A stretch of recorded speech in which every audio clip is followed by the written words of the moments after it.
Arc Dream presents Episode 2 of Hearts of Iron, a 5th edition D&D campaign set in the broken empire of swords and sorceries. We played the adventure The Sea Demon's Gold.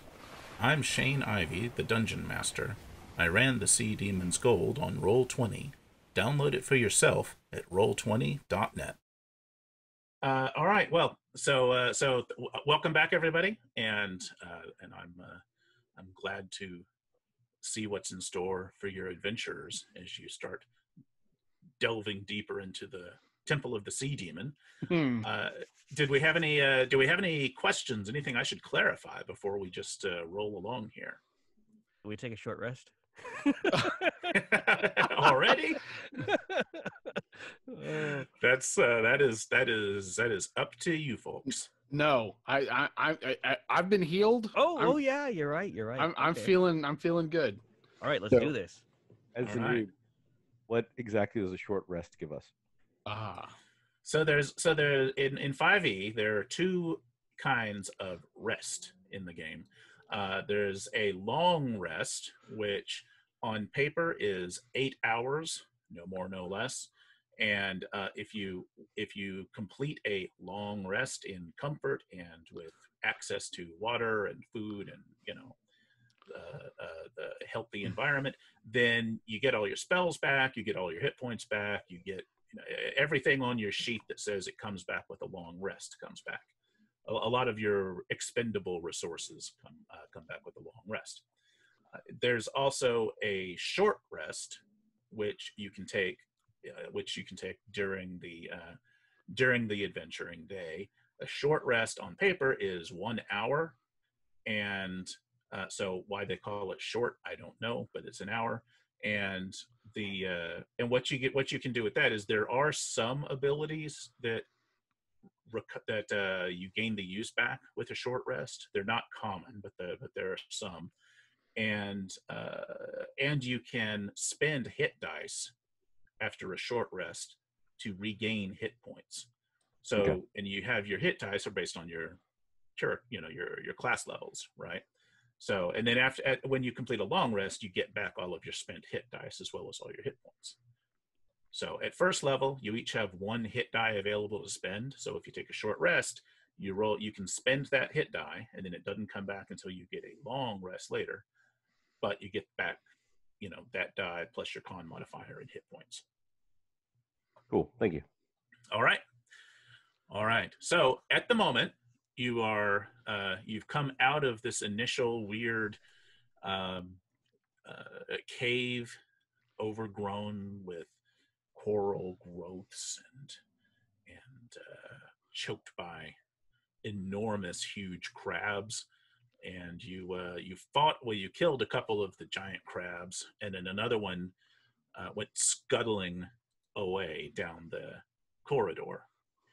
And so you've sort of gathered together in that tunnel, moving further in.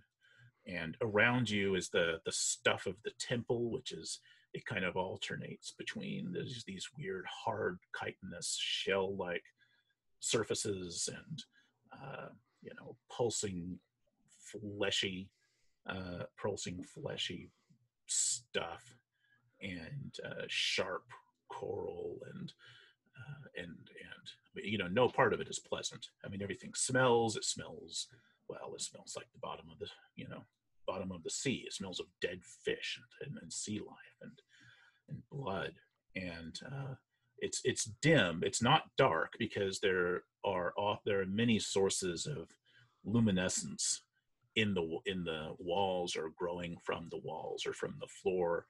And so as you're going along, you can see, but it's not especially bright.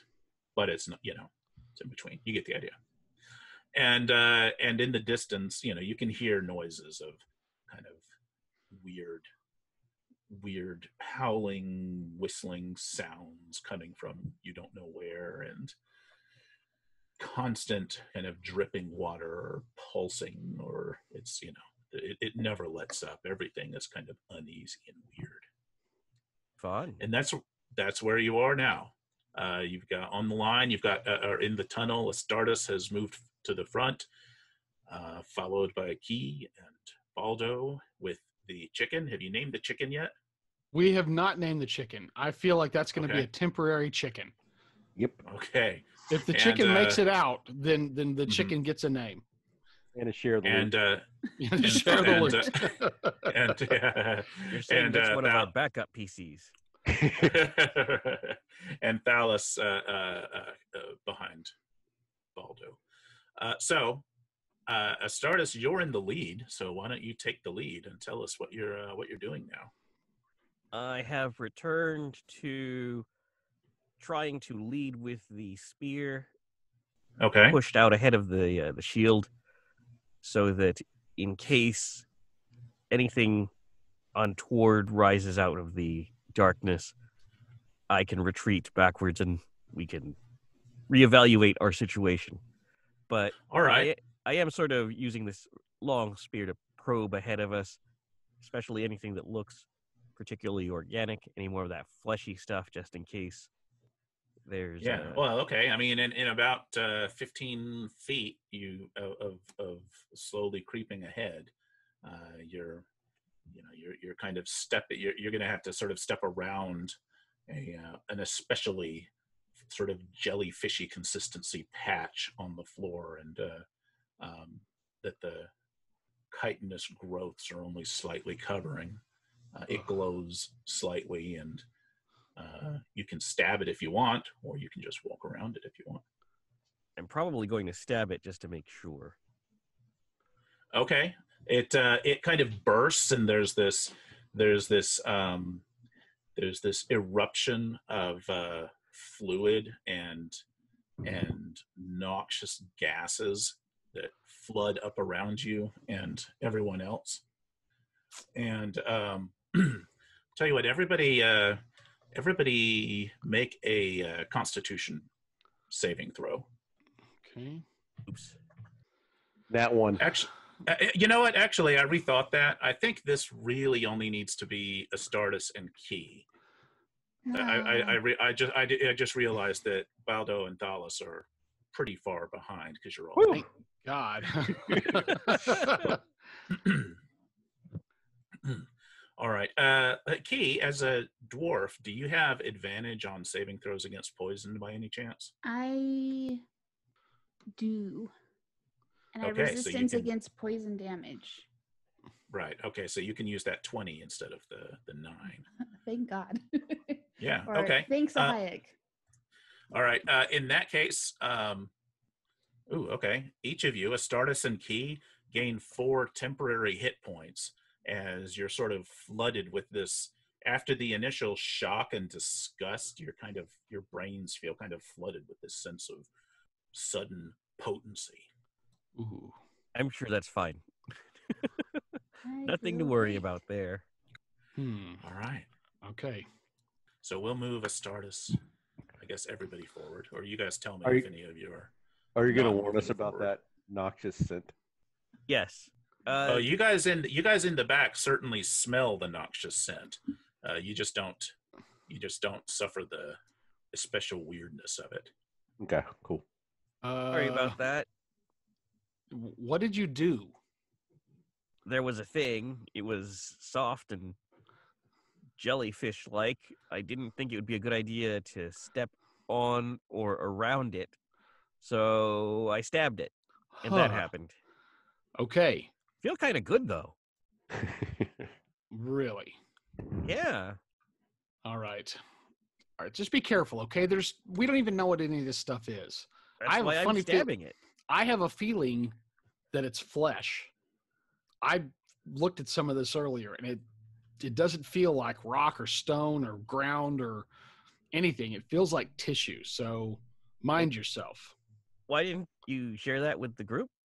Well, I didn't have any information other than it might be that. But now that it's erupting things into the ground and making you feel strangely powerful, I'm a little concerned.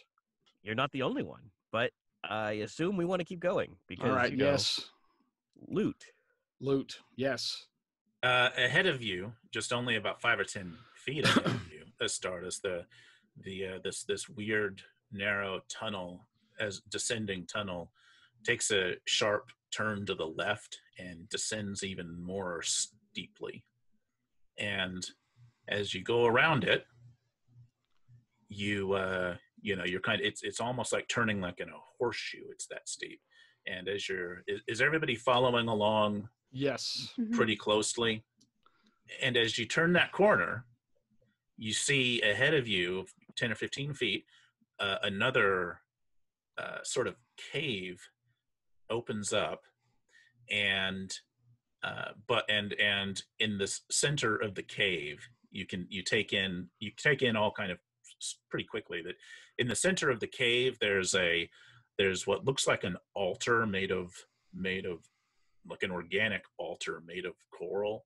You can tell gold glints among the barely discernible remains of a ancient corpse. Vines and funguses are growing out of it, and but before the cave opens up, the giant crab that fled Baldo is kind of standing there directly in front of you, sort of pacing back and forth. Like it takes a step towards the cave, and then its eye stalks twitch, and it turns around, and it's dripping ichor because it was wounded earlier. I think it has an arrow in it. I don't remember, or maybe it got stabbed. And it sort of turns around to go back the way it came, and sees you there, and kind of recoils and hisses and snaps its claws. It seems like a good idea if we shoot it from afar. Yeah, afar is like it's 5 feet away at this point. Oh, okay. In that case, so charge. far. Yeah, there you go. All right, so roll Astartus. Roll initiative. I'm just going to do Astartus and the crab for this first round. Okay. Things may appear farther away than they actually are. And the crab has a 22 initiative. That's not And ominous at all. Okay, so describe how you were reacting. You said you were just charging it with your spear and shield. Yes. Okay, so you start running forward, and as it's in mid hiss, it like suddenly leaps forward unaccountably swiftly, and lashes out at you with its immense claw.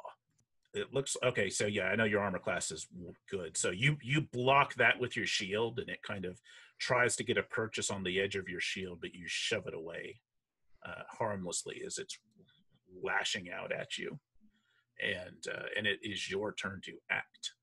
All right. I suppose I will counter thrust. All right, go for it. It has an armor class of 15 from its hard carapace. So it's a 13. So your sword like clangs off of its shell. Takes a dent out of its hard shell, but doesn't do it any real harm. The other three of you can, now that you sort of see what's happening, so you all can roll initiative now, and I'll put you in the initiative order. Right. So that's Thalus at a 16. 15 plus 8. Baldo. So 23 for Baldo. Mm-hmm. Good lord. Okay. Oops, that was supposed to be key. That got a 5. All right. So this first turn, Baldo, you're actually the quickest to react now that you realize what's happening. You can just make out around that corner Astartus fighting with one of those giant crabs the one that had retreated from you earlier, in fact, or passed you by or something. Would it be possible to move past Key without pushing her downstairs or anything like that? As long as she agrees to it, yes. Sure. Okay. So you can move your token between her and Astartus. Okay. So this will be the dumbest thing I do all day. I am going to attempt to literally leap over Astartus using the stairs and my acrobatics to push myself to the other side of where the crab is and attack from the rear. Okay. Your attempt is going to be at disadvantage because there's so little room to maneuver here. I know that. Constantly bumping into things. I am like I said, dumbest thing I do all day. right. But nothing ventured, nothing ventured. And so let's do acrobatics. Which is is that a natural 1, isn't it? That With the is disadvantage. well, I have a +5. Yeah, so yeah, that's a natural 1. Uh-huh. So that could not have gone any worse. I mean, it just couldn't have. Literally couldn't. It really Okay, couldn't. so that means that you sort of, try to get your footing and take your leap, and instead you just plow right into Astartus's head Oh, and get both of you all tangled up. So All Astartus, you're going to be at disadvantage when it's your turn to take an action. all right. I'm really sorry. That seemed like a great idea at the time. Get off my back. Yeah. And the crab is, I'll tell you what, Astartus, you can choose. You can either grant the crab advantage to this attack, or you can take disadvantage on your own attack or action when it's your turn. All right, I'm in favor of making this as terrible as possible. I'll give him an advantage on the attack. Okay, all right. Brave move. So I'm going to roll 2d20s for him and see which one's better. You've got a pretty good armor class, but the natural 20 is better. So wow. that so that means At least it was the first roll, though. yeah. Oh, All right. So that is 8 points of slashing damage as you're like distracted shoving Baldo back, and just for that one instant forget that enormous claw as it rams in and grabs your leg right between where your mail ends and your greaves begin, and tears a giant chunk. And I'm not gonna live this down. And Astartus, it's your turn now. You never know. I could die. And they're probably be forgotten. All right. I will try to stab it again. Okay. Roll that spear. Sorry, But real you don't quick, have to roll at disadvantage now. The There is temporary that. hit points disappear first, right? Yes. Okay. Well, I'm good. I got. It's No, that's good a I good got thing to high remember. first. Yeah. Right. 17. 17 hurts it, and 9 points, in fact, kills it. All right. Well- So you run the thing through, Oh, I it's- presume, in fury. Yeah, it's entirely possible that having someone land on me means I drop the spear and have to go for the sword. Rise up, and But- before it can hit me again, I just stab into it. Right, sure. Okay. All right. So it sort of slumps twitching to the ground and rattles down the slope, and soon enough it's still. There might be some superfluous hacking just for the purposes of Sure. venting. Right. Okay. As you're doing that, you can kind of see again that ahead of you, the tunnel kind of opens up into this high, sort of almost egg-shaped chamber that grows wider ahead of you. And, well, I don't know, you can kind of, you can tell that off in the distance, 10 or maybe 5 or 10 yards, there's another sizable gap in the walls. And in the meantime, there's that big weird altar overgrown with vines and funguses of every color. Well, Baldo, you're so keen to be up front. Maybe you should take point. I feel like I owe you that. So yes, I'll move to the front and put my body on the line. Okay. So as you get about there, in fact, where you've passed the crab and started to come into the wider chamber, and you're about five-ish feet away from that altar, 5 or 10 feet from that altar, and there's a like that ancient, barely made out body corpse that's on the altar.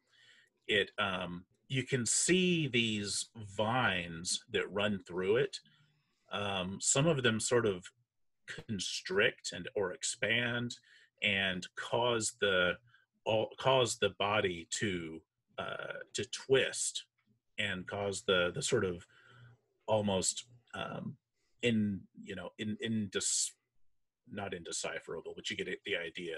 The face, the eyes that you can barely see, stare towards you, and the mouth that's empty of tongue and muscle and teeth, everything except just overgrown rot, says that this kind of weird echoing sepulchre voice echoes out of the mouth, and the voice says, welcome to my temple. And the vines kind of continue to stretch out. I bow and say, and it is a beautiful temple, the likes of which we've not seen before. I am Baldo. So the voice says, your service is accepted. You may live as my slave. Oh, good. That's what I was shooting for. We seek to know the mysteries of the temple in greater detail. May we pass? You may pass, slave, until I have need of you. All right. Really thought I'd have to make a persuasion roll. Okay. So I stand up and say, you are far too kind, master. As you come near that wall, it looks like you're sort of trying to edge around the altar. Yeah.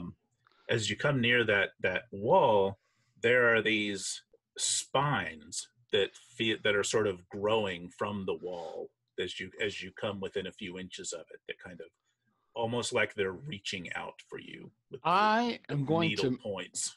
I'm going to make sure they don't, because I have a funny feeling that if those touch me, it's going to be a whole lot easier to control me.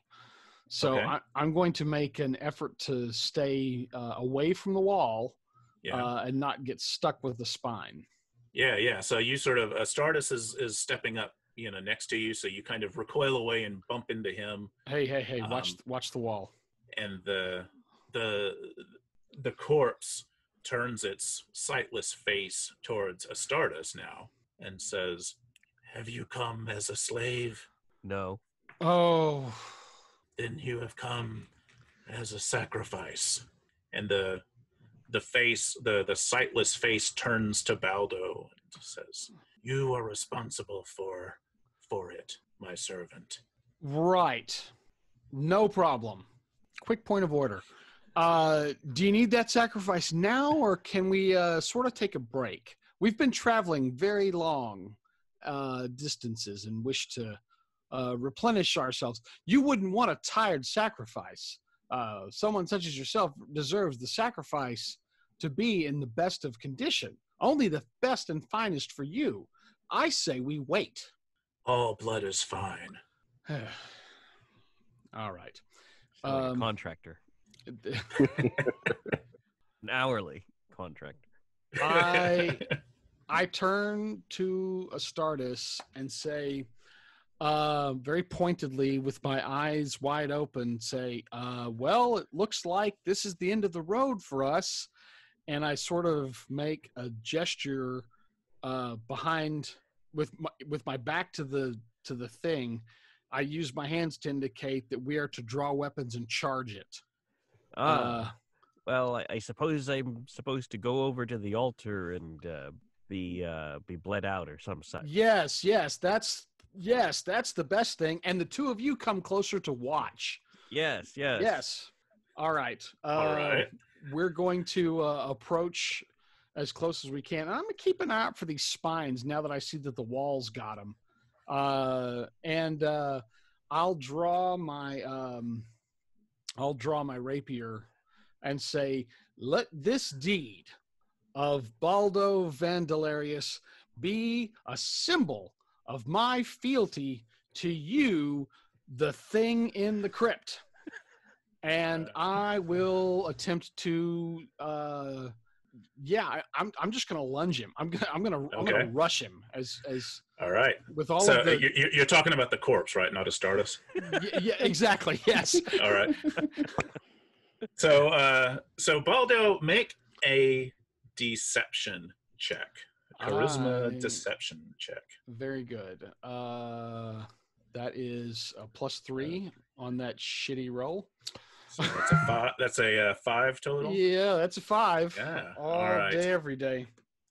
So as you turn and lunge, the vines kind of almost erupt out of this corpse, crumbling it to pieces. And then there's this explosion of fungus and fungal spores. Oh. So that's a initiative of 7 for the fungus. There's fungus among us. My favorite. And the vines are a 10.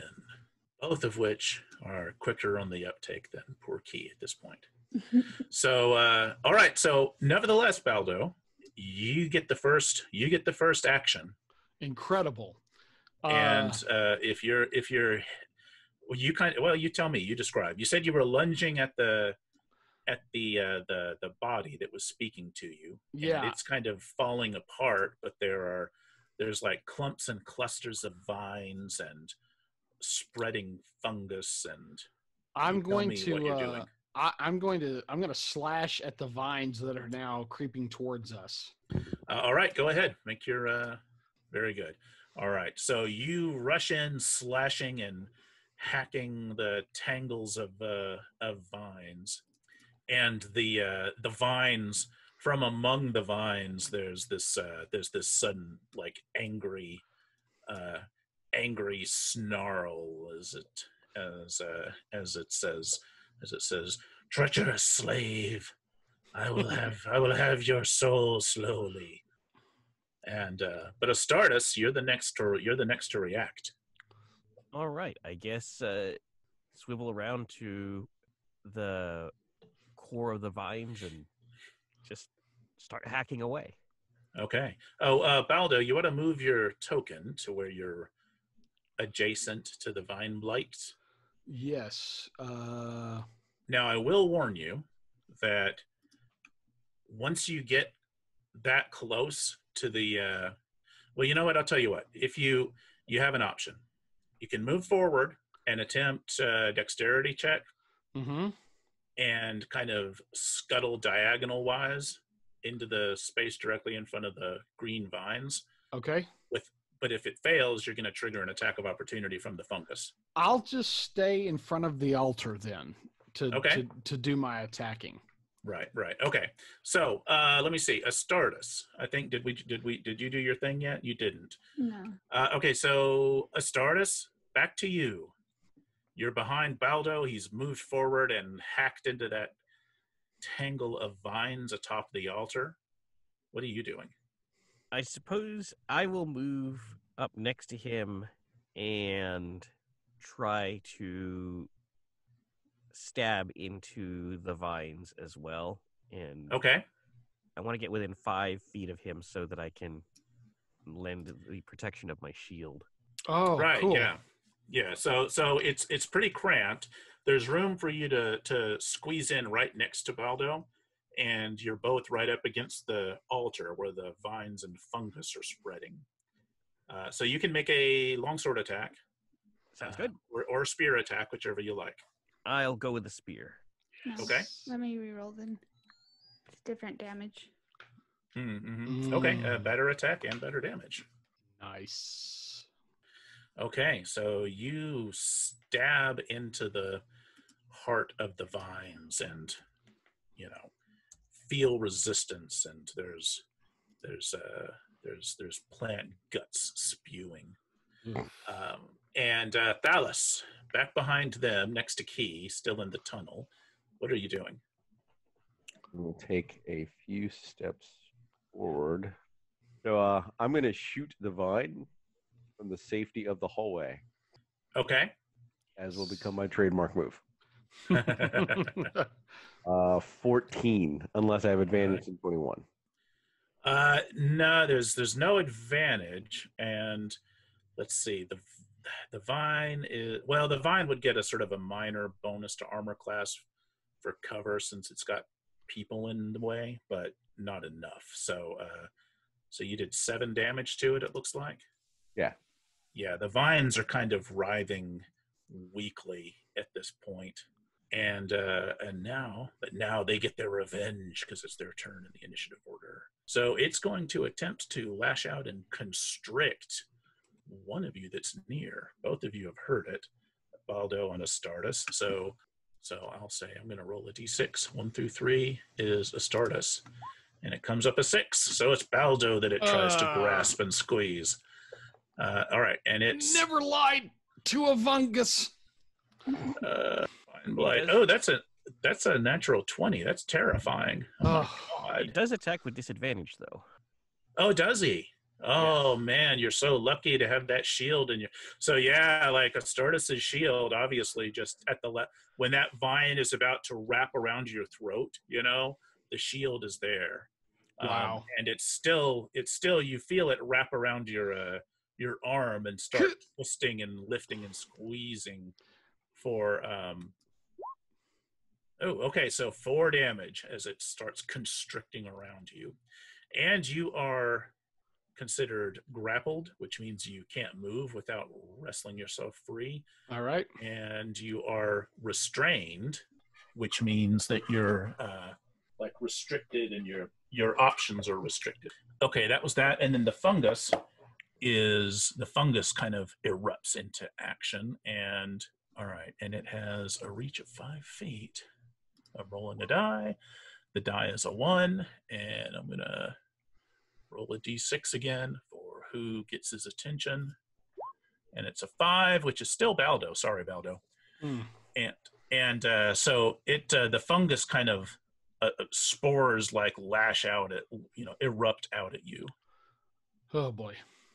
And that is a 13, which I don't think that meets your armor class, does it? No, my armor class is 14. Right, okay, so you're able to kind of recoil out of the way in time. And Key, you're back behind them, next to Thalus, and you see all that going on ahead of you. All right. So when I'm doing spells that require concentration, as soon as I stop, I can't take further actions to have that keep going on in other rounds, right? You can continue to take actions, but you cannot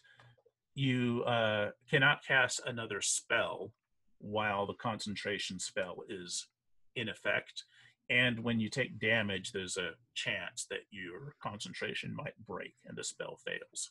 Okay, perfect. I'm going to cast Bless, which lets me bless 3 creatures. Whenever a target makes an attack roll or a saving throw before the spell ends, they can roll a d4 and add the number to an attack or saving throw. All right, very good. That's awesome.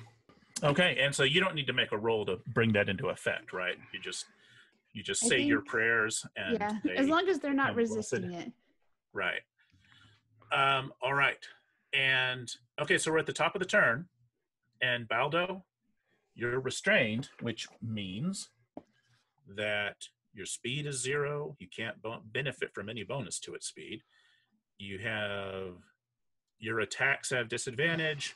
Attacks against you have advantage, and you have disadvantage on dexterity saving throws. All of that until you break free or the vines die. Right. So the plan today is to break free.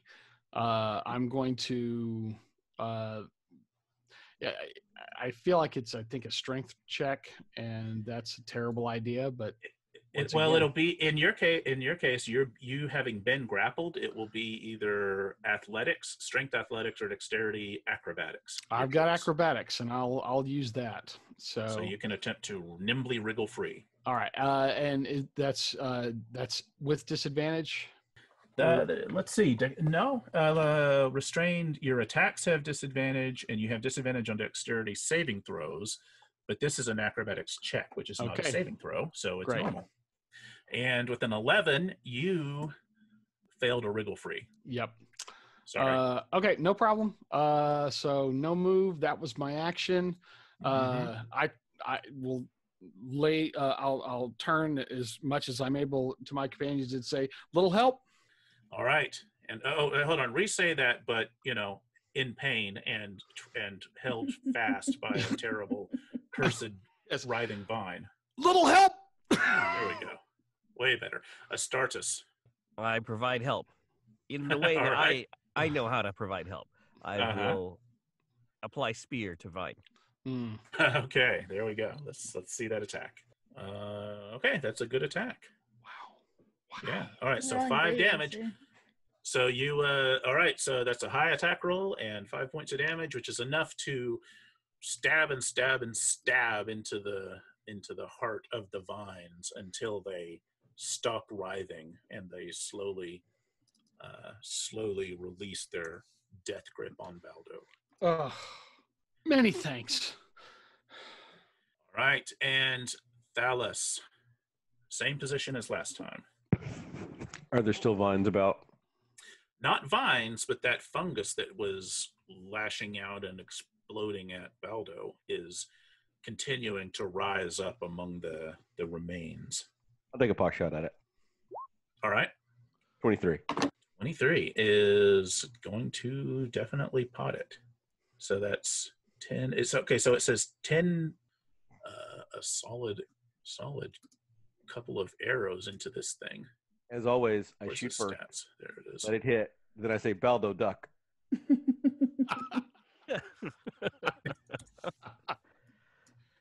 All right. And let's see. Okay, Vine Blight is no longer active. And the Violet Fungus, again, gets only one attack. And who's he going after? 1 through 3. Okay, it's Astartus this time. And a sudden eruption of funguses try to grind into Astartus's flesh with an attack roll of 15, which I don't think is going to get to Astartus's armor class. It is not. So it sort of bounces off of your armor and your shield and does you no harm, but it smells appallingly horrible. And Key, back in the back there. I don't really want to get close to this. So I will use, Astartus doesn't have any cantrips. I will use Sacred Flame. Oh, yes. All right. On the fungus. Okay, so it needs to make a saving throw. And it needs to make a dexterity saving throw, it looks like. At which it is terrible because it's just fungus. So it totally fails and takes 6 points of sacred flame damage, and you have burned away much of the stuff of the fungus. And Baldo, it is your chance to act. All right. Can I move past Astartus and around the altar to the other side? I'm trying to free up some movement for everybody. Yeah, if you disengage, then that means you won't risk an attack of opportunity from the funguses, and then you can move through his space as long as there's an empty space on the other side of him. All right. I will disengage to right here. Okay. So that's 5, 10, 15, 20, 25, 30-ish. Okay, yeah. So you're back there on the far side of that altar. And I make sure that I'm facing the fungus in case another round goes without this thing dying, and because I will attack at that point. Okay. All right. And who's next? Astartus, you're next. All right. Well, I have one thing I'm actually good at, and so I will continue to do it. Continue to stab the thing with the spear. All right. Stabbing the fungal growths now, which 16 is enough to stab it, and 6 is enough to stab so many of the fungi that they stop fungusing. And eventually all the spores subside and the room is quiet again. Oh, that was terrible. That was just terrible. You're a terrible slave. I missed the ship. I didn't think I missed the ship. I want ropes and wind and rain. This is bullshit. What about rolling? That wasn't so great. No, that wasn't so great, but you know what? It's better than this. It certainly smelled better. Oh boy. Did it? All right.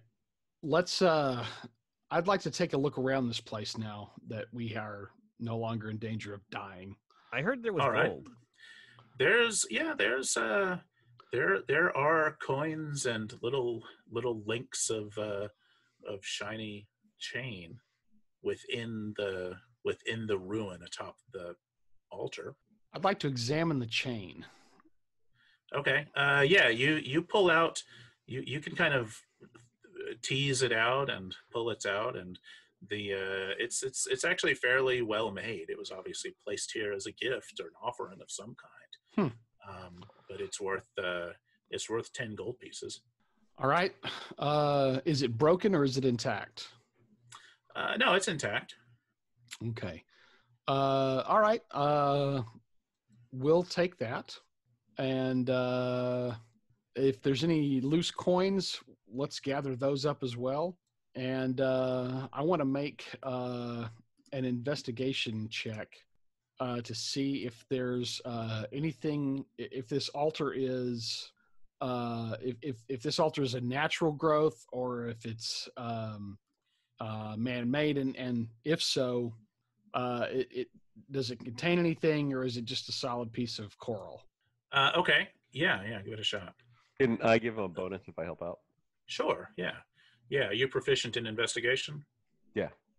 Yeah, then, in fact, Baldo, you can roll with advantage then. All right. I'll just roll a second one. That first one will be better. Yeah. All right. So, so the altar, the altar looks like it just sort of grew out of the floor, out of the stuff of this temple. Okay. But it does not. It doesn't contain any. There's no trapdoors or spaces. There's also no gems or gold stuck in it as well. No. I mean, Okay. Apart from the chain, there's a scattering of like 8 silver pieces. Well, Can I make a survival check to find out anything else about the altar in the room that we're in? Yeah. Do you have anything in mind that you're particularly interested in about it? Right now, I'm just trying to get a feel for the room. Okay. So I don't expect anything detailed, but even just generalization would be helpful. Sure. That's a great rule. So, I mean, this room more than even more than the tunnel feels more consistent, more coherent. There's so much of it is just these sort of coral growths reaching up from the floor and reaching out from the walls. And at the far end of the chamber, where Baldo is pacing out towards now, you kind of walk between some of these towering growths, these sort of coral pillars, and there's another tunnel that kind of leads down and out of sight. By the way, Chris, last game you asked whether the dim light counted as being lightly obscured because you have a special ability that counts in that case. Is that right? Yeah. Yeah, it does. I was wrong. I asserted that it didn't, and I was mistaken. So dim light, that means pretty much everywhere here, unless there's a particularly bright section that I mention, is dim light and therefore lightly obscured. Okay. You can expect me to vanish a lot more often. All right. So what that means, because it's lightly obscured, everybody has disadvantage on wisdom perception checks that rely on sight. all right. Okay, so you're in the chamber. You can see down this other corridor that descends away, and you can tell at the very edge of sight it bends away southward. The vines are still just sort of twitching and dripping. The fungus is not being aggressive. It's just kind of nasty spores in the air when you touch the wrong thing. And describe for me what you're doing and if anybody's heading down that other corridor. All right. Folks, I am wounded again. Rather than rely on Good Key's graces, perhaps someone else would like to take the lead. I'll take the lead. You're very kind. I will endeavor to watch your back and not fall on it. I appreciate that. Absolutely. Think nothing of it. Are there any concentrations of vines or fungus, or is it pretty evenly distributed? Well, now it's I don't know. I don't know if I'd say evenly distributed, but it's well distributed because you guys were chopping and stabbing it and burning it to pieces. Okay, so there's nothing that just screams out, put a couple arrows into me. No, it's not screaming anymore. Oh, well, that's good to know. All right, I guess I will lean the spear against the shield and move forward. All right, so you're heading down that other corridor then. So you get to. I'll put you at the turn, and then everybody else move your tokens to roughly where you are to indicate, how closely you're following Astartus, or not. If you're not, that's up to you. I follow him down, and I put 5 feet of space between us, so if I fall again, I won't run into him. Right. Well, I'll go right behind him. I'll keep the high Okay. ground from way up here. All right. All right. Very good. So, Astartus, you come around the turn with Key shuffling along right behind you at your, well, not at your shoulder because she's so very much shorter than you, but and Baldo behind her. And to the as you come around that corner, you see there's another somewhat smaller cavern that's kind of that opens up, and there's water dripping from above, and there's patches of mud and sand, that's seeped in from the seafloor, presumably, here and there along the floors, and you can see 3 other small, narrow corridors leading away. One's to the right of you if you were to come into this chamber, and the others are ahead of you. One leading off to the forward to the left, another leading off forward to the right. Aldo, Key, why don't we break to the right, and our rear guard can heroically defend us against those 2 other ones while we see what's down this way. A sound plan. All right. So Astartus, why don't you move yourself, say, up to 6 squares, and show us, or you're moving into the thing, and I guess Megan, if you want to move the token, are you kind of moving out through the center of the room, or along the side of it, or what? What do you think, Astartus? Let's see. Let's go along the side. Okay. So to your right. Yeah. Okay. So as you're coming in, you pretty soon come to that sharp right opening, and then ahead of you there's another opening that's to the right forward. Is everybody else still following him at more or less the same distances as before? Yeah. Yes. Okay.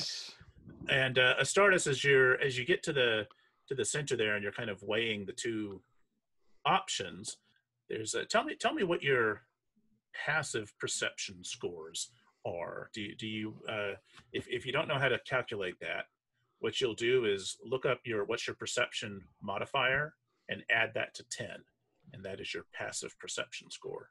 I'm a 13. Same. 14. I'm a 13. Okay, you're all pretty good.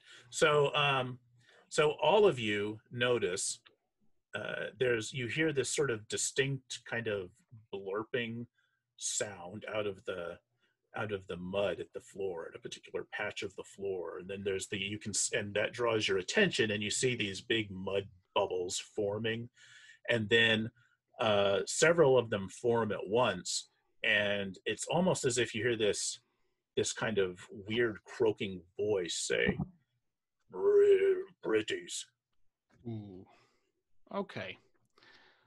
Let's. You know what? We don't have to kill everything. I'm for. Pretty sure. I'm for an expeditious retreat. How about we try Sacred Fire? That was really neat. Yes. You see Astartus ahead of you, like just ahead of you, because you're close to the end of the room, between the openings, and just ahead of you, where all that bubbling is bubbling up, the mud kind of it opens up in the shape of 2 faintly glowing eyes that stare up with this kind of bluish light, and it comes up with and a nose, this long nose takes shape, and you can tell its mouth is moving. The whole thing seems to be made of this mud around it, and its mouth is moving, and it says, "Pretties." Can I cast light onto Astartus's shield? Okay. I probably should have done that earlier. All right. Brightly lit. The face in the mud continues to form, and in fact, it rises from the mud into this very short, squat kind of body that has wings that also seem like they're made of mud, and it reaches out a long, grasping hand toward your now lit up shield, Astartus. Oh, you didn't do us any favors there. No, I did myself a favor. So it like touches the edge of your shield, where the shield is bound in bronze probably, and the light is kind of concentrated, and then it sort of shakes its head and looks up at you, Astartus, and holds a hand out and kind of, opens his fingers and closes them again and nods and says, "Pretties." Maybe this thing wants gold. treasure. No, we're not. No, it's ours. How about a silver? How about a silver? Yeah. It kind of looks between the three of you as you're comparing notes and expectantly. What about, does anyone have coppers? I don't have any coppers. The bank has all the silver. Which one of you looks fanciest and richest? Probably Key. Okay. So the mud shape kind of shuffles over in front of Key and says, "Pretties," looking your finery over appreciatively. I have 15 gold in my belt pouch. Can I sleight of hand a gold piece over to her? To Key? Mm-hmm. Yeah. I mean, you can make a slide. You can make a sleight of hand roll, and if that rolls well, then she has it in her hand now. Sure, yeah, that's good enough. All right. Key, you have a gold piece suddenly in your hand. Give him the pretty. Here. Okay. So it kind of reaches out, and its whole strange, elongated face like changes and lights up with this almost like shining with muddy avaricious joy, and it grasps the gold piece and leaves a big blob of mud on your hand and takes the gold in and smells it like it's smelling fine wine, and then puts it in its mouth, and the gold piece disappears, and it kind of nods and looks at you again and says, "Pretties." Okay. Makes you wonder how many gold pieces are in there. Yeah, we should find Like out. a mud bank. Well, if you want to pinata this guy, I'm not going to say no. I'm not the one sitting next to it, so that wouldn't be a problem at all for me. He looks looks between you and kind of steps forward, kind of bowing and making his hand, sort of gesturing towards himself with his long muddy hand. Can one of you parlay with it? I'll Give you a pretty. If not, I'll just shoot it. I'll step up and say, I'm gonna point to him and say, "More like this." Point to who? The Mudman, and say, "More Okay. like this." And what are you indicating by this? He ate the gold. Yeah. I'm gonna take a second gold piece out of my belt pouch. Pretty. Yes, and I hold it out of his reach and say, "Where is the altar?" His wings flap, and he rises clumsily into the air, trying to reach the gold piece. Hey, hold on. I'll give you this, but you have to tell me how to get out. Where's the main chamber? We want to go to the main chamber. Big room. Okay, Where's the he kind shiny? he kind of nods, says, and lowers himself to the ground, and says, pretties, come with Muck. Mm. All right, let's follow Muck. I take it back. I want to adopt him. I'm just imagining Mark trying to negotiate with the Cookie Monster. All right. And Shane, can I determine anything about Muck? With like his survival roll? I don't think survival would do it. Probably Arcana? I think it's probably going to be Arcana as your closest. If anybody cares to look up the specific skill definitions, I think Arcana is the closest. But if one of the skill definitions specifically says knowing about monsters, I mean, it's going to be an intelligence skill. But Arcana is spells, magic items, symbols, traditions, planes, inhabitants of those planes, history, we know what type investigation, of nature. Do we at least know what type of creature it is? Because I do have a favorite enemy. What is your favorite enemy type? I think it was monstrous. I didn't discuss with you beforehand what would be the most pertinent one to take. Okay, yeah, there's a pretty good variety. Let me call up Muck's stats here. I can tell you he is not a monstrous thing. And I'll tell you what, if you want to make an Arcana roll, Thalus, if you roll well, I might tell you something else. You could add your blessing. We haven't used it yet, and we've still got that blessing. Yeah, how long does the blessing last? Let me double check. Up to 1 minute. Oh, okay. So the earlier casting is done, but is that a cantrip? No, that one's a spell. So it's a spell. Okay, right. Okay, yeah. So that's faded already. Yeah. So a 14. I mean, Thalus, you know it's not a monstrous creature. You suspect that it's some kind of otherworldly thing. It's not natural, which may go without saying, but maybe it not. Maybe it wouldn't. All right, let's tentatively see where he's going to take us.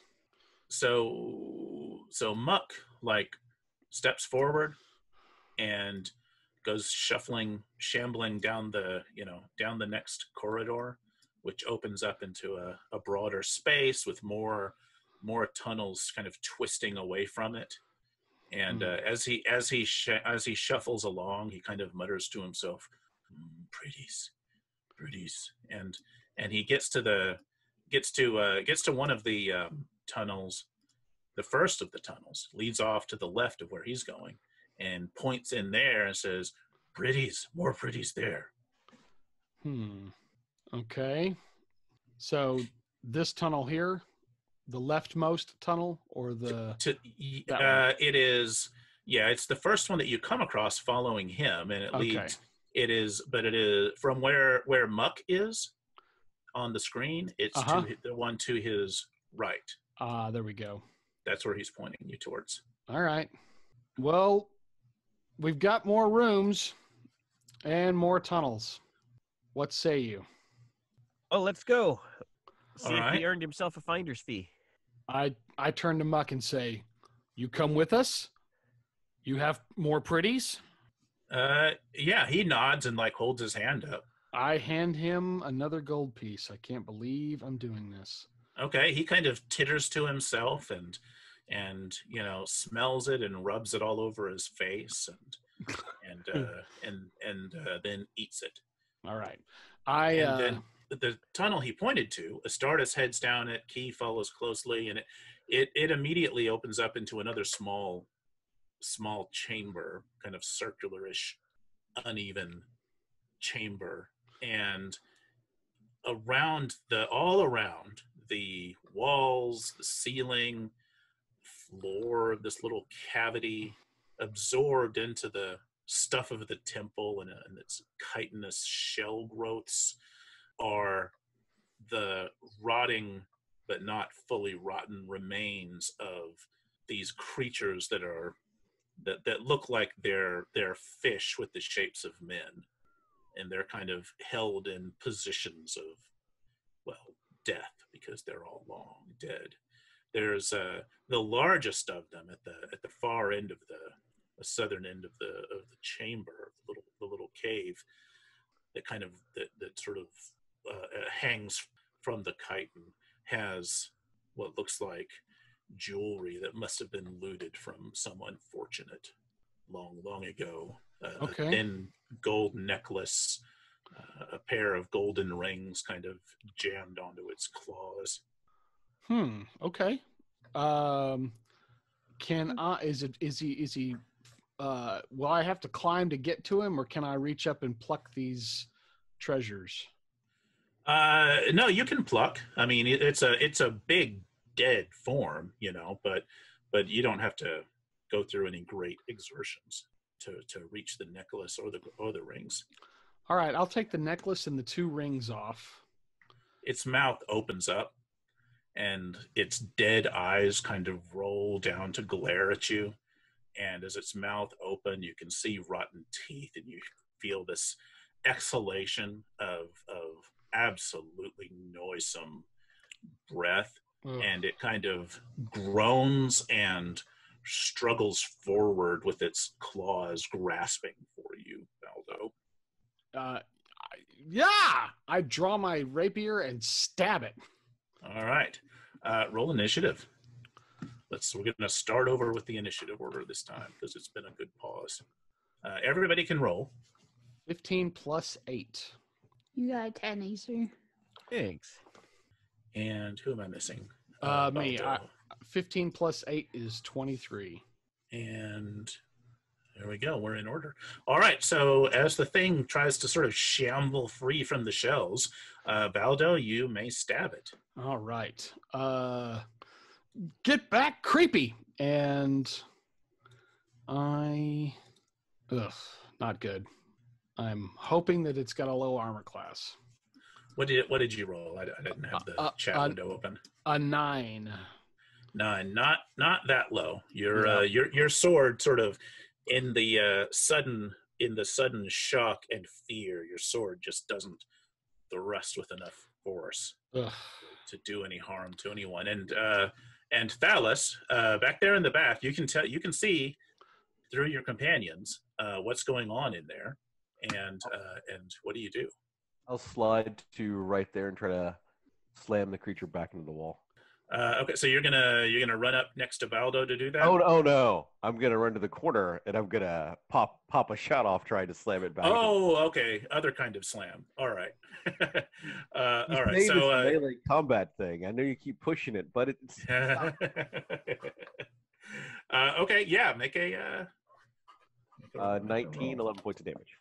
Okay, so where you're positioned in the cave, you're going to be, let's see, you're shooting through Baldo's space by the rules, which gives a bonus to the creature's armor class. But you rolled a 19 to hit?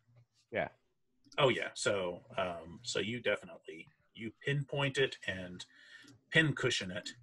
And your arrow slams into its fishy forehead, and its eyes kind of blink out of sync, and it continues to writhe forward.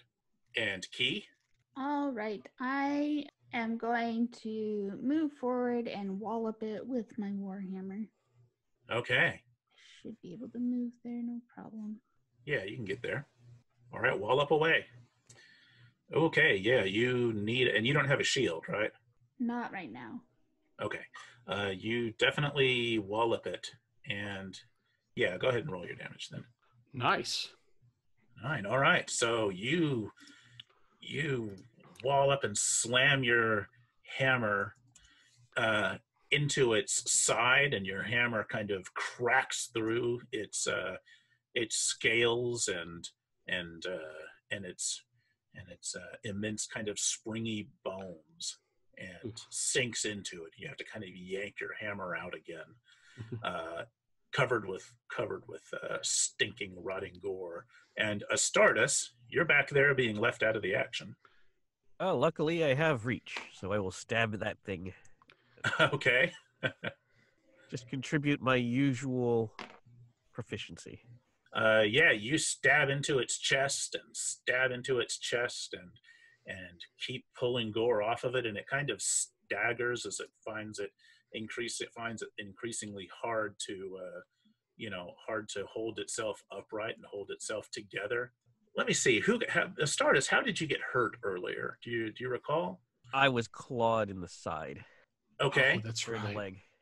Yeah, so you're bleeding, Baldo's bleeding, and the immense fish creature seems to suddenly smell the blood coming off of you and launch itself in a sudden frenzy at each of you are down an equal amount of hit points, so I'm just going to make it a random roll again, which of you two it goes after.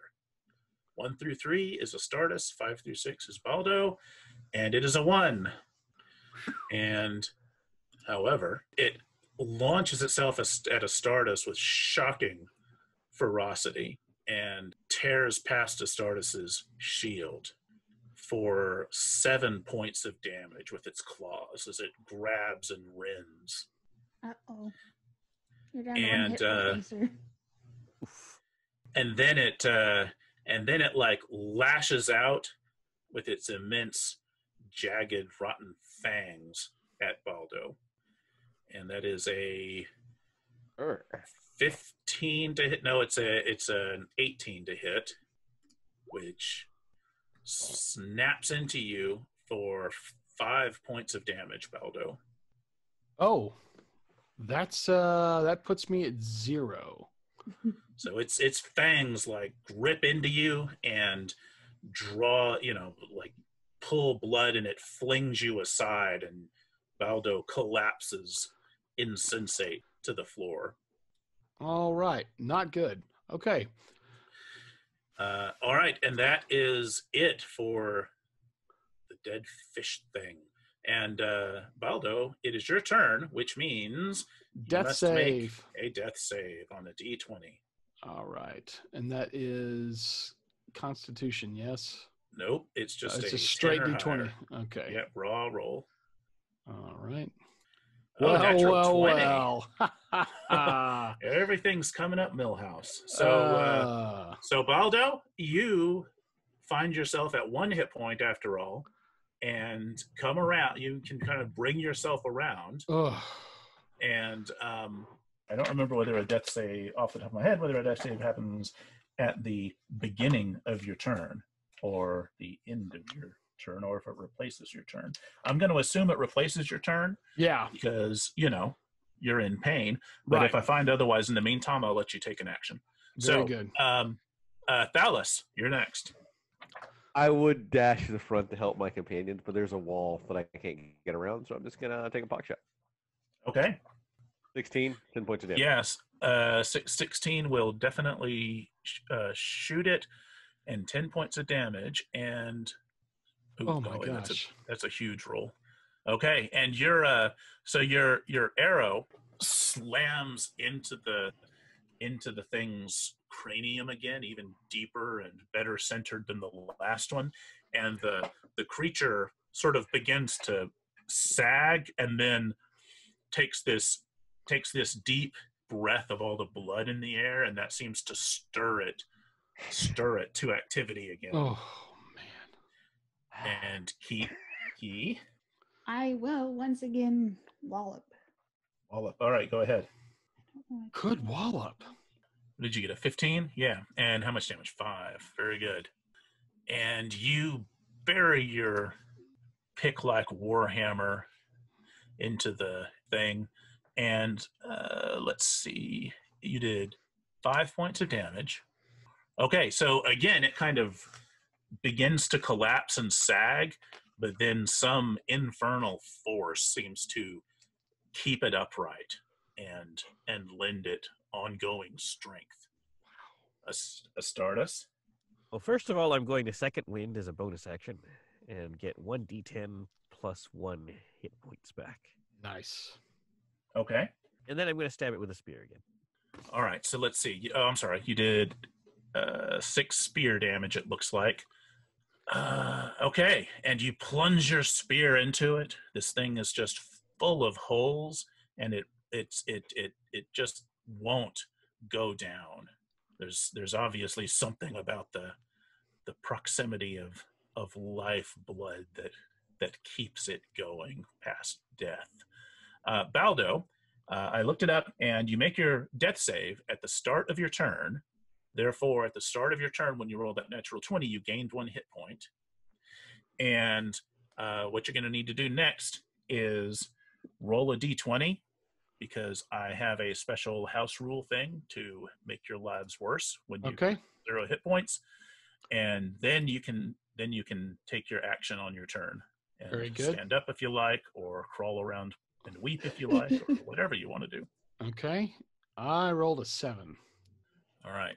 So 7. You've got some kind of internal injury where that thing bit into you before it flung you aside. Yep.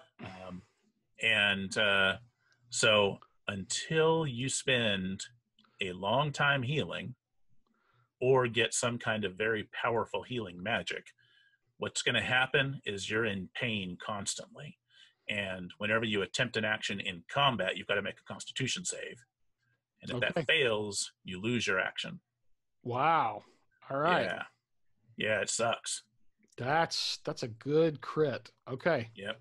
So you're on the ground, you're awake and alert, but you're in agony, and you're prone. So you can decide what you're doing. All right. Let me see. Okay, I've got in my burglar's pack a flask of oil and a tinderbox. Mm-hmm. Can I get to that oil? Yeah, you could get to one of those things this round as the battle rages above you while you're lying in the detritus and let's on the ground. Let's first do this. I'm going to use my limited move to crawl backwards 5 feet. All right. Are you attempting to use an action to disengage first? Yeah, because I can't handle an attack of opportunity. So. Yeah. All right. So make that con save. All right. Okay, that is not high enough. So you're doubled over with agony as you attempt to. So you know what? Take inspiration, however, because having this horrible this counts as a flaw. So if it interferes with you substantially, then you do at least get inspiration. All right, that's great. All right. And all right, so Baldo, so you can move still, but if you do move without having disengaged, then he gets to come after you, and it's going to be awful. I turn back to my companions and say, I don't feel so good. Oh, you could stand. Now, standing is just part of movement. It doesn't require an action. Really like being on the ground. Okay. Yep. Feeling like that might actually be a more strategic place. Thalus, it's your... No, I passed Astartus and let Baldo take his turn. So now it is the dead fish thing's turn. And it is going to lash out with its claws at Key, and then turn and try to grab and bite and devour Astartus. So Key, that is with its claws, that is a total of 20, which I'm sure is going to hit you. Yep. Is she within 5 feet of me? No, because Baldo's in the way. Baldo. Yeah. Baldo! Nothing but trouble. Okay, so 7 points of damage as those claws slash down at you, Key. Okay, well, most of that comes out of my temporary hit points. Okay, and Astartus, you're the one it's really interested in with all that bleeding you've been doing. And so instead of a 7 for its roll, it gets a 15, which gets plus 6 because it's just so beefy and strong, which is a total of 21 to hit. which definitely hits again, and its teeth sink into you for 7 points of damage. All right, so Astartus doesn't collapse, but is being gnawed upon by enormous rotten fangs, which are almost certainly not sanitary. And Baldo, it's the top of the turn, so you can attempt another action if you like, or you tell me. Really kind of at a loss here. I'm going to fish out the flask of oil. With shaky hands. Yeah, I'm going to get the flask of oil out, and could I also dump it out on the ground in front of me in this turn, or would that be a second action? That would be an action, which would require that Constitution save. Well, let's roll the con save and see what we get. Okay. Oh, look at that. Yeah, you can do it. Rally to do it. So I'm going to pour the oil out in front of me so that the oil patches between me and the thing. Okay, so you splash oil all around between you and the undead monster. Yes. And all right, very good. And Thalus, it's your turn. Can you describe the creature again? Yeah, it's this sort of immense, like fish-like. It's like this immense shark or some kind of deep-sea predatory fish with enormous fangs, but man-shaped. With human-like claws and legs. You know what's in the room? Like right beside it? Right beside it, it was just coming out of the wall. Around the room are more remains of creatures like it, but somewhat smaller, and it's the only one that had anything of value on it. What's on the ceiling? The same thing. Like there's a couple of these dead fishmen kind of embedded in the living stuff of the ceiling. So what are you thinking? A plan that won't work now that I know the dimension. Now that I have been already in the room. So, okay. I'm just forced to shoot it. All right. That's a miss.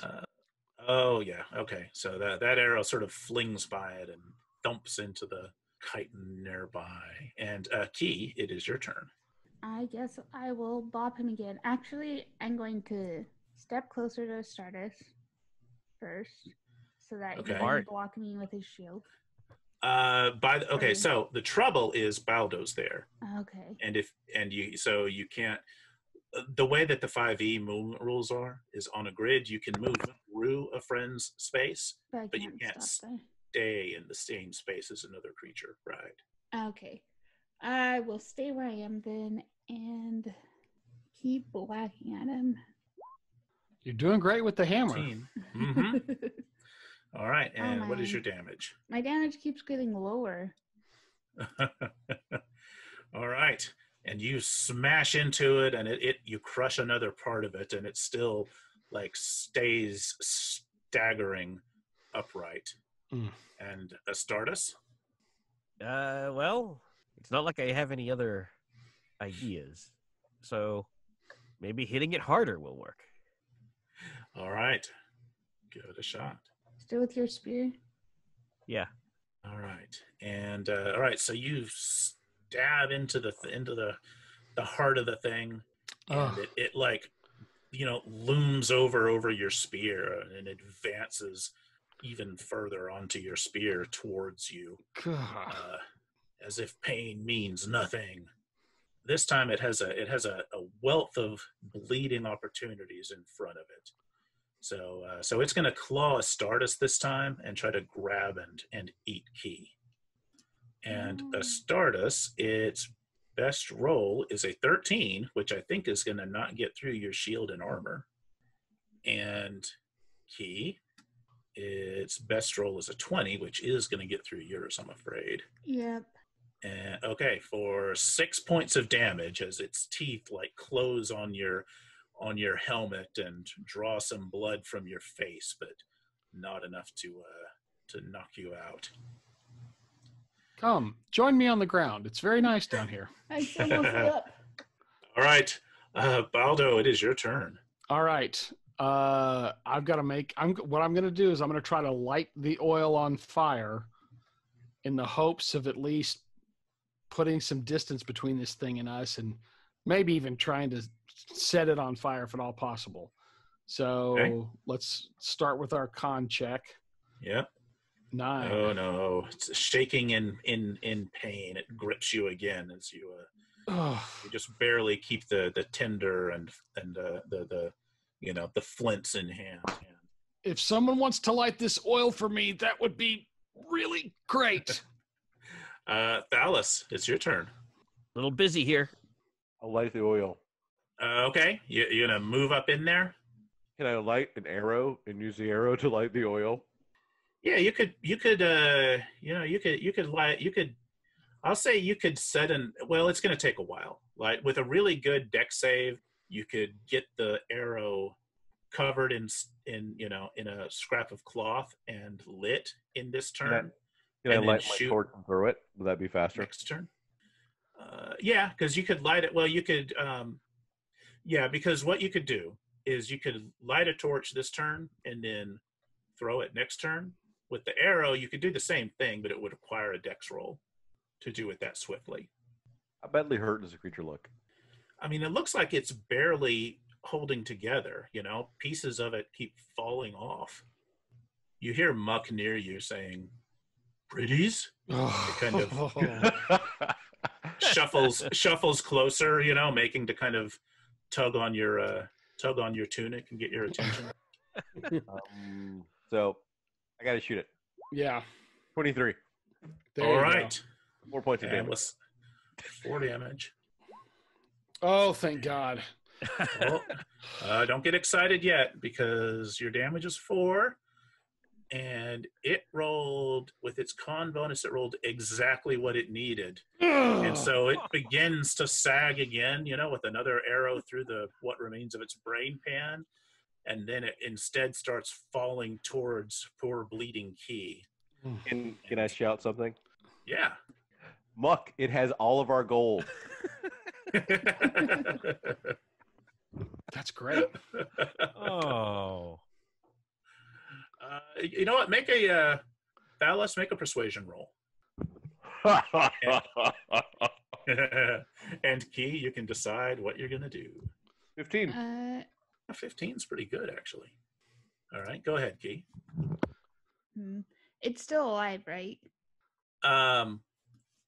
Yeah, so to speak. All right. I guess I'll hit it again. Okay. I ran out of spells. Well, as long as you keep doing that, you can use that hammer as much as you want. Is that a big 2 damage? I can't go any lower. Your blows keep getting weaker and weaker as the blood pours out of you. She's just getting tired. Yeah. Oh, man. And so I've got my next character idea ready. Yeah, okay. It's going to be a dark, broody paladin. Oh, that's right. I remember hearing about him. I'm going to tell Kurt, go back to the drawing board. So Muck, Thalus, you say that all your gold is over there is with the zombie, and Muck kind of turns and says, "Pretties," and launches itself up and flaps over beside Key, and then belches out of its mouth and belly this impossibly immense eruption of mud and goo. Ew.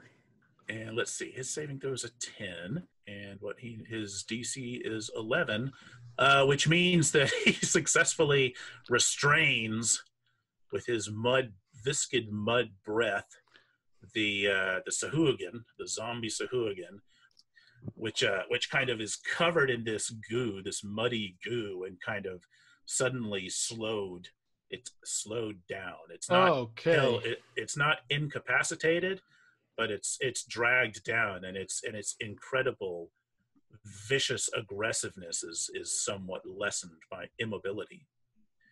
And Astartus, it is your turn. All right. damn it, and I will stab it again. Yeah. With the spear again.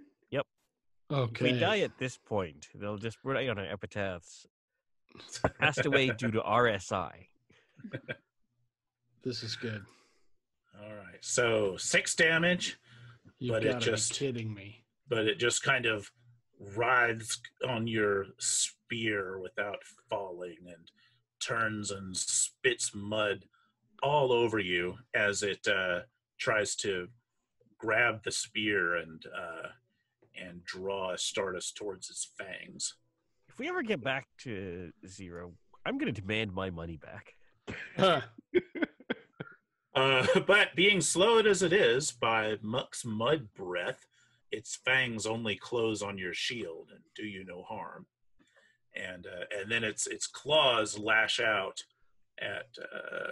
I'm going to give it an even roll this time. 1, 2, 3, 4, 5, 6, left to right. Astartus, Baldo, Key, and that's a 6. So Key, its claws like lash out at you with a roll of 20. Even though it doesn't have advantage, which means it is going to tear into you again, and this will not be pleasant. No. For 10 damage of claws Oh, All right. I'm at minus rake 6, through then. you and send you to the ground. So you go to 0. You don't go below Okay, that's good. 0. So Oops. and you're changing Astartus' hit points Yeah, right there. I just noticed that. Yeah. You were at 4, I think. And okay, and that's so Baldo, it is your turn again. All right. Clutch time now. I'm going to use my advantage, my inspiration to roll my save at advantage. Okay. My constitution check. Sure. Okay. Oh, good call. Yeah. I can act. Yeah. All right. You push yourself through the pain. And I'm going to set this son of a bitch on fire. All right. Yeah. All right. So so you light the oil. You grind your flint and sparks erupt and light the oil that you spilled before, some of which sort of seeped into the stuff of the temple, but a lot of it spilled on and around your foe, and the fire creeps up around it and starts burning its rotten flesh away. And roll a d6 Okay. for damage. Oh boy. And it kind of looks around in confusion, and now it's a mud covered burning undead Sahuagin with its claws and fangs desperate for blood. Oh boy. Since I have constitutional ability this turn, can I scrabble back 5 feet, having thrown the tinder? Well, you're going to get an attack of opportunity because you used your action. That's right. I on did that lighting instead of the fire. disengaging. All right. Well, I'll just stay there then. Okay. I'll And stay Thalus, there. it's your turn. I'm just going to shoot. Yes. Okay. 17, 11 points of damage. One of these days. Fuck it. They say the definition of insanity is one thing, but one of these days. Oh my God. Yeah, so it so another arrow sinks into what should be its vitals, and it just sort of writhes there. You can see the fletching of your arrows sticking out of its guts catch fire from the flames around it. And Roll me money Key, for that arrow. at the start of your turn, Key, you need to make a death save. You can pull it off my corpse. Okay. I got an 8. All right, so Key, that's one 1 step. failed death save for you. Yeah. Make sure you mark it on your sheet, not Astartus's. Yeah, I'll keep them straight at some point. Though it works out better for me if he's dying. Oh, there it is. Okay, failure. All right, and Muck. So Muck settles on the ground next to Key, No, my stuff. and and starts very interestedly kind of rooting through her things now that she's no longer moving and keeping them from him. That's This horrible. is the worst day. And Astartus, it's your turn. Can I grab her and disengage? She's not close enough for you to grab. Well, you could. You know what? You can. Technically, yes. On the map, the way the map is set up, you're not right next to her, but you could use your action to disengage and then move around there and grab her and drag her away. So, All right. So yes. I will do that. Okay. Sorry, All right. Baldo. Where are you wanting to get with her? You could get to the entrance of the cavern. Mm-hmm. I with think her. I will pull back to the entrance of the cavern then. Okay. So long as I don't block Thalus's line of fire. No, you'd be blocking his ability to get out of the cavern, though. Well, hopefully in the event that he has to retreat, I will have cleared that the entrance to the cavern by then also. Okay, sure. And that's Astartus. So now it's the dead, burning, mud-covered fishman, and it was lashing out at Astartus, was lashing out at Key, and sees, or more appropriately, smells Baldo's blood still lying in front of him, and he can't move, but he can reach down and try to pick you up and devour you. Oh boy! All right. And, my Yeah. apologies. Is there any way to shout to distract it or do anything like that? Oh, I mean, It is if on you could come fire. up with something really convincing, then maybe. All right. So I guess this is going to be a sort of a group distraction. Is it possible to throw all the gold that we've gotten so far at it to hope that it'll also invigorate Muck to charge towards it to get the gold? Well, I mean, you could do that with whatever gold you have within reach of you. Well, which I've is got whatever's in your pockets and whatever's obvious on Key. Yes. She's right next to you, being He's dragged carrying. past. I believe you're carrying all the gold. I am. Oh, We oh, did not- Thalus is. Oh, my bad. Yeah. Okay, I forgot that. There was Yeah. some disagreement as to the distribution. All right, so yeah, so you can reach down and grab as big a handful of gold as you can and hurl it. I'll over. grab I a don't mind that. 5 gold piece handful. Yeah. Okay. I care about you, Baldo, but No, I understand. And as I'm being scooped up and I see the gold flying in this direction, I start screaming, "Muck! Shiny! Shiny Muck! Shiny!" All right.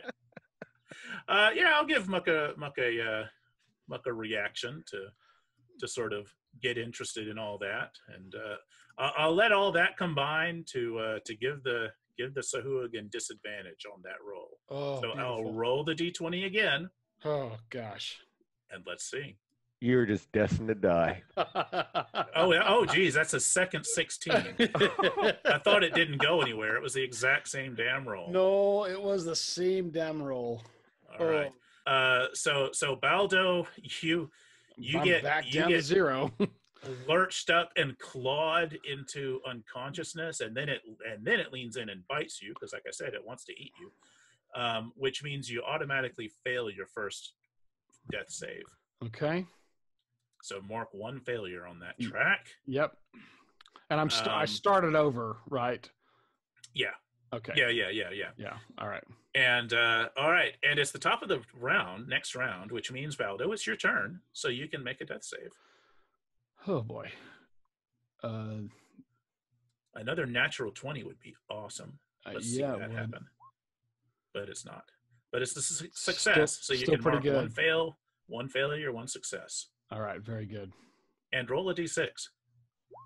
5, all right. And the thing continues to cook, but it's so very resilient and has so much undead fortitude. And Thalus, it's your turn. I'm gonna. Well, yeah, I'll let you act. No movement this turn because I kind of let you do a lot of stuff in between the turn order. All right. So, is it still holding Baldo? Yeah, and chewing. Yeah, and burning. All right, that idea's not going to work then. Okay. The animators are really earning their money. Sometimes you eat the burger, and sometimes the burger eats you. Yeah. I'm just going to shoot it. I got nothing for you. Sorry, buddy. The other idea is not going to work unless I can move. Okay. I don't think that 11 is going to help much. Nope.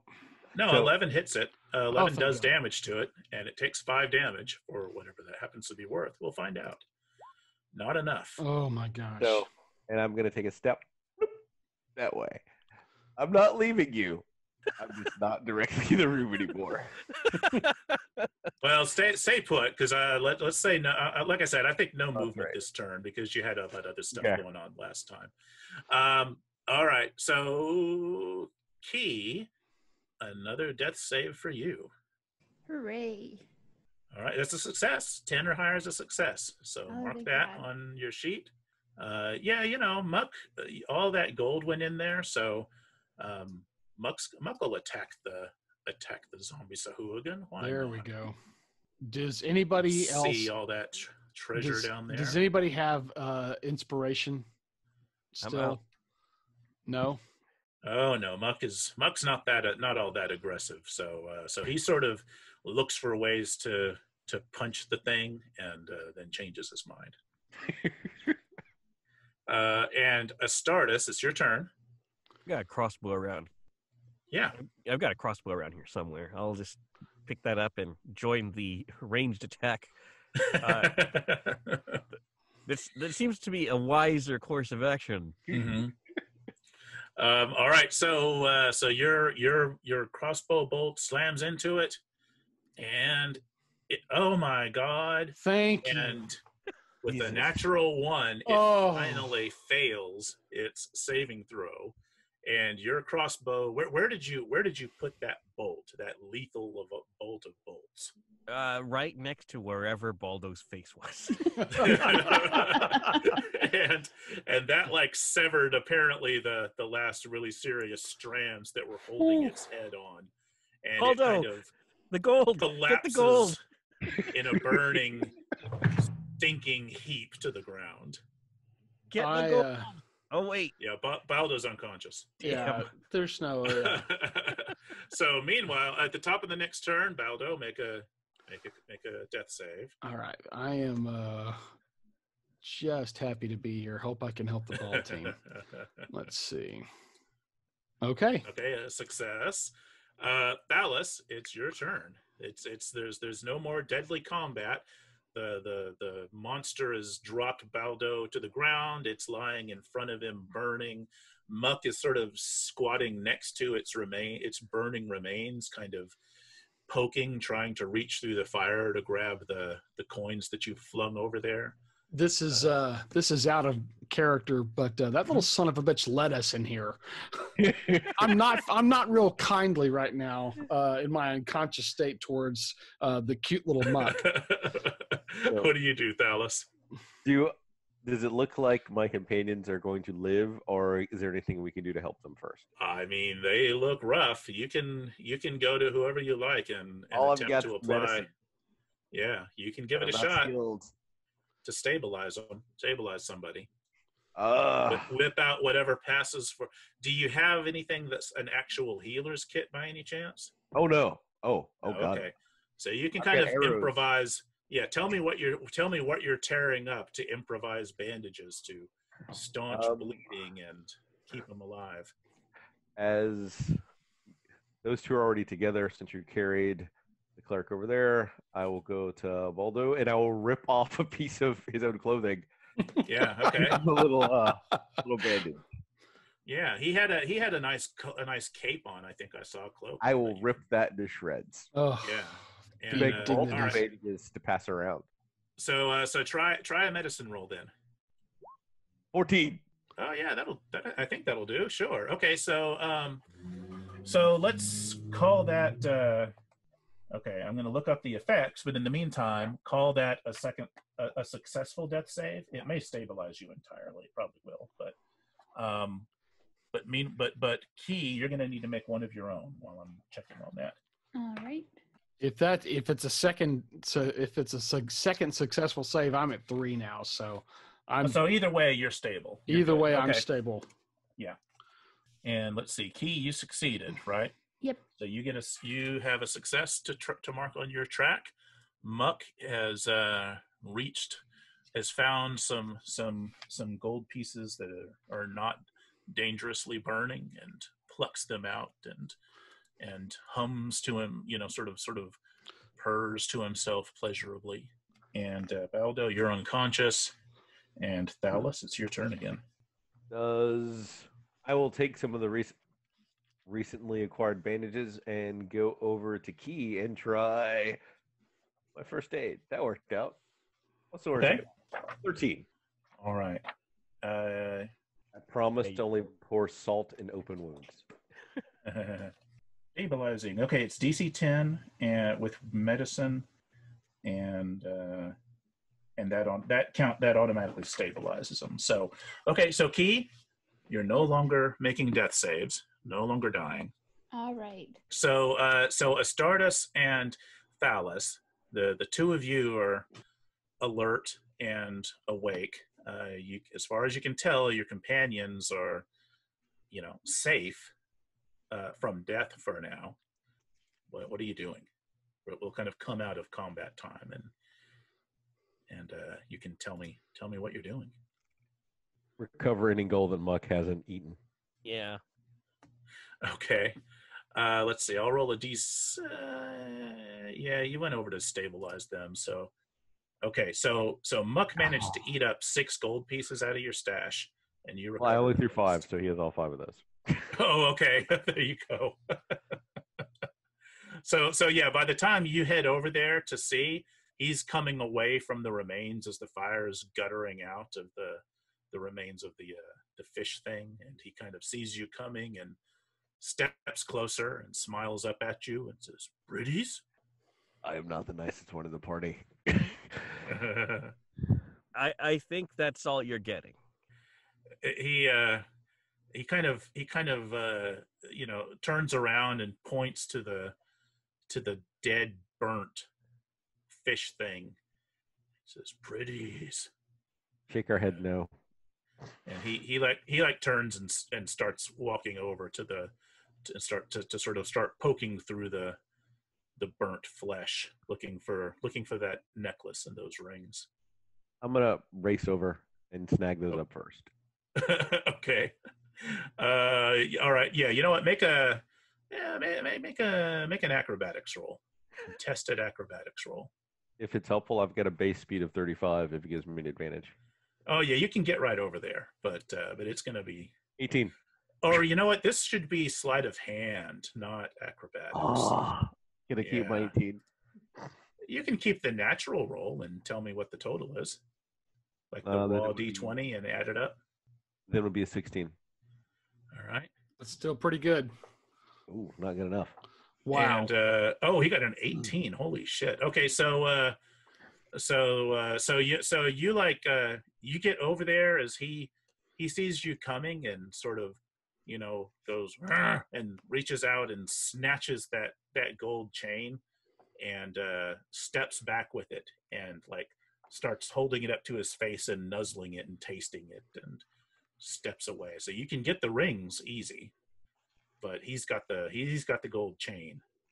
Do we have any idea how much that chain is worth? Oh, you'd guess probably 15 gold pieces. The silver, they're like well-crafted, ornate silver rings that are worth 10 gold each. That guy took us for 22 gold pieces.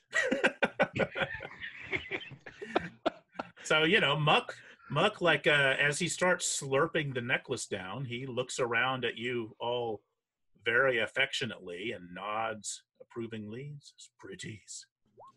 All right. I'm You're groggy. out. I'm still out. I'm not groggy. Groggy. How do you let me see. I think you don't get a hit point back until you take a short rest or you get healing of some kind. Yeah. I was going to suggest a short rest through the blood and the mud and the pain. That's up to the people who are awake and can decide for themselves Hey, what to Shane. do. Yeah. Well, admittedly, this is not my forte. I'm going to pull the crowbar out of my backpack Okay. and look at Muck and go the most valuable and point at the necklace to exchange for the crowbar. Okay. Yeah, like part of the end of the chain is still hanging out of his mouth, and he looks up at the crowbar and kind of sniffs it, and then scowls disapprovingly and slurps the rest of the chain down. Good try. Pretties. I won't kill you because you helped in the fight. So what do you do, Astartus? What are you up to? Shaking Baldo. Okay. Hey, you'll never guess what he's- just happened. He is intent on not coming around yet. Nah. So, do you want to take a short rest Yes. so we can let our companions attempt to recuperate? All right. Suppose move them farther away from the fire and just sit back to back and rest. Quote unquote. Okay. Yeah. Go ahead. You can move yourself where you're hanging out. All right. So Muck comes over and sits near you because, of course, he's really interested in whatever Key is wearing and wants to try to abscond with any of it that looks valuable and portable. We'll make sure that's Okay. Pretties. So, all right. Let's see. Everybody can, in the course of a short rest, spend a hit die. Okay. And well, before you do that, actually, before you start rolling that, something else happens. It's not a horrible crisis, but Astartus, you as you're like, well, I guess you can describe for it. It sounds like you're probably sort of sitting down, leaning against the weird chitinous wall of that little corridor entryway. Does that sound about right?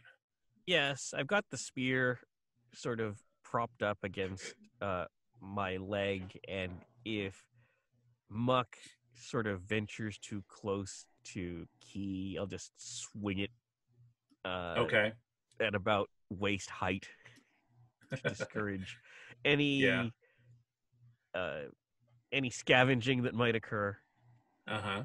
But otherwise, just kind of trying to recover from this arduous, very costly, literally costly And detour. and all right. And Thalus, what how are you situated? I'm just keeping an eye out to see if anyone comes up on us. While this was monetarily costly, I feel great. Okay, right.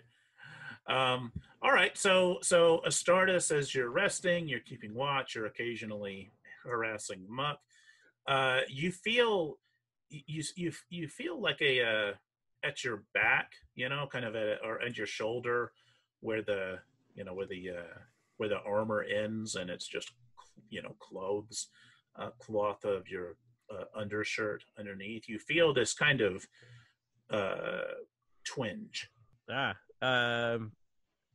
Alice, it seems like the wall is trying to eat me.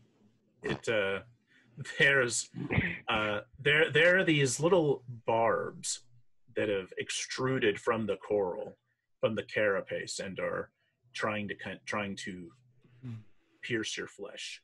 I move away. They're Did not huge. They're Yeah, tiny. Did they actually break skin, or? No, not yet. You sort of felt it through your shirt first. Okay, and yeah. I'm not going to do recoiled that away. anymore. Yeah. Okay. We also move our companions to make Yeah. sure there's nothing happening to them. Oh, okay. Yeah, there is. And in fact, Baldo and Key, each of you gain a D4 temporary hit points, Okay. and you can spend a hit die as part of your short rest to regain hit points. All right. But each of you reduce the number of hit points you regain by 1. Okay. That's just Key and Baldo. And you, your friend and Astartus and Thalus, you sort of pull them up and check on them, and as you do, it sort of pulls these weird barbs out of the stuff of the floor and out of their flesh, and blood droplets from them spatter down. Okay. Well, maybe. But at the end of that, you get they start coming around. So Key and Baldo, you have you're alert, you're awake, and each of you, having dropped to 0 hit points, need to make a lingering injury roll. The old D20 again. Yep. Hello, darkness, my old friend. Uh-huh. That's pretty incredible. You both rolled 14. Is that 14s all around? Oh, yuck! That's nasty. If either of you has inspiration, you can use it to re-roll that result if you want. The result is a festering wound, which is going to slowly reduce your hit point maximum over the next few days until you die or get decent medicine care. Does cure wounds help with that? No. The lingering injuries in the Broken Empire, the only magical healing that applies is really big magical healing. All right, just curious. But surely, is there a surgeon on the ship who might be able to help with such a thing? Maybe. Okay. I mean, at the very least, he can probably diagnose that, this needs to be chopped off. Right. Okay. I feel All like right. that might count as blood and death, right? The arm's dead. What are you, a There's lawyer? blood everywhere. Okay. So. Well, if I remember correctly, there were 4 passageways back up this main tunnel, correct? Yeah, if you come out of this little cave you're in now, and you have 4 choices of where to go, where you came from, and 3 others that you haven't explored. I'm having a thought that came to me while I was counting my blessings in Dreamland. I read a book that I borrowed from a sage's house back in the city a few years back, and there was a picture of a cow in it. The cow had 4 stomachs. I wonder if we're not in the framework or the body of something that is living, or was at one point alive. That's a disturbing thought. It is, isn't it? If you have any more of those, keep them to yourself. Well, I only bring this up because I'm looking around at this room here. These things all look like they've been absorbed into the wall. So that's not normal. No, and the wall did try to consume you, or the floor did try to consume you. Okay, see, so I'm not crazy. Oh, did we Well, leave that part true. out? What we're in is crazy. And why is he still here? I point to Muck. I don't know. I was thinking maybe you would want to try to charm Ladies. him out of some of the stuff that he ate. Muck sort of gestures out towards the tunnel and says, "Pretties." By the way, we're out 27 gold pieces. What? Is it What did you 27 that do? he's... Oh no, excuse me, He's- 22 gold pieces because 22, yeah, that's what I thought. no, we lifted 5 more gold pieces while you were asleep.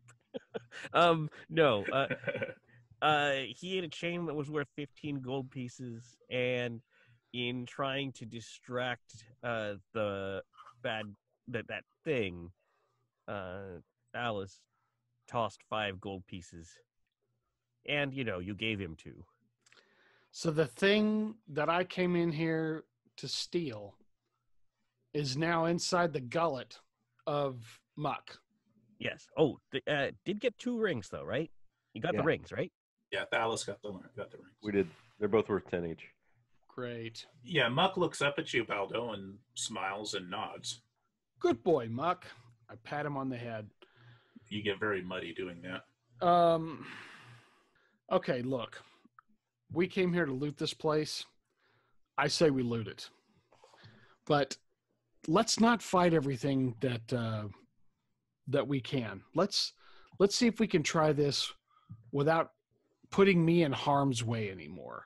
Well, you see, we did that. We didn't kill Muck, and now we're out 22 gold pieces. So Muck owes us 22 gold. He did save your life, kind of. And Mhm. interest. Yeah, interest. What she said. Muck, shiny? Hmm? Go first. He looks at you questioningly. I point back up the hallway and say, shiny? Take us to shiny. Take us to more shiny. Oh, yes. Follow Muck. He kind of flaps up into the air and pushes past all of you, heading through the corridor to the cave. The little cavern beyond. This might work.